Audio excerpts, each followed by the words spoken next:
ভিয়ারিয়ালের বিপক্ষে ২৪ বছর পর ফেরা রিয়াল ওভিয়েদোর ম্যাচ দিয়ে পর্দা উঠবে লা লিগার। পরের দিন মায়োর্কার বিপক্ষে ম্যাচ দিয়ে অভিযান শুরু করবে বার্সেলোনা।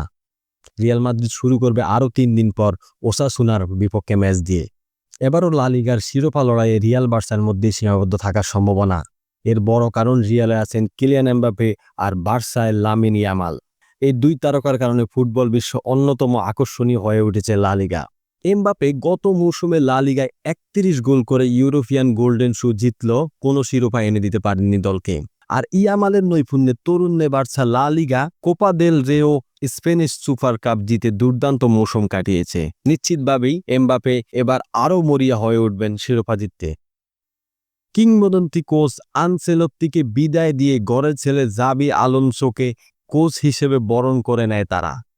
দায়িত্ব নিয়েই ক্লাব বিশ্বকাপে গিয়েছেন আলোনসো। গত জুলাইয়ে 18তে পা দেওয়া ফুটবল বিশ্বের নতুন তারা লামিন ইয়ামালের সঙ্গে দীর্ঘমেয়াদী চুক্তি করে তারা। বেশ ঘটনাবহুল ও বৈচিত্র্যপূর্ণ ছুটি ও জন্মদিন উদযাপন করে আসা ইয়ামাল মৌসুমের প্রস্তুতিটাও সেরেছেন ভালোভাবেই। প্রাক মৌসুম প্রস্তুতি ম্যাচে 4 গোল করেছেন। নিজেকে যে তিনি আরও এক ধাপ উপরে নিয়ে যেতে চান, সেটা প্রস্তুতিতে পরিষ্কারভাবে ফুটে উঠেছে। চলতি দল বদলে বার্সার প্রধান টার্গেট ছিল ফরওয়ার্ড নিকো উইলিয়ামসকে দলে টানা, কিন্তু অনেক চেষ্টা করে ব্যর্থ হয়েছে তারা। নিকো উল্টা পুরনো ক্লাব অ্যাথলেটিক বিলবাওয়ের সঙ্গে 10 বছরের চুক্তি করেছেন। এরপর মার্কাস রাশফোর্ডকে ম্যান ইউ থেকে ধারে নিয়েছেন তারা।